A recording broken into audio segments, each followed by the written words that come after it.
Hello guys, welcome to Pallavi's first blog. आम्ही आता बसमध्ये चाललो लालपरीमध्ये. आम्ही गावाला यार म्हणजे खाली म्हटले ना, मग पहिलाच व्लॉग काढू लागली. माझा आयुष्यातला पहिला व्लॉग होता. पहिला ह्या लोकांना माती खाल्ली माहिती. हे कनेरगाव आहे, माझ्या मामाचं गाव. इतनी मुश्किलों के बाद हम पहुंच गए ऑन टाइम.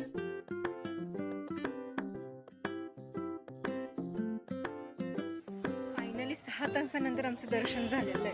आणि हे मंदिर हे 5,500 वर्षाआधीचं आहे. आणि हा जो वरचा व्हाईट कलरचा पार्ट दिसत आहे ना, हा शिवाजी महाराजांच्या काळामध्ये अफजल खानाने याच्यावरती हल्ला केला होता. तर हे वरचा पार्ट आता नवीन बांधलेला आहे काही वर्षांआधी. सो आमचे चेहरे बघून बघा असं वाटत आहे की आम्ही किती वर्ष झाले भुके.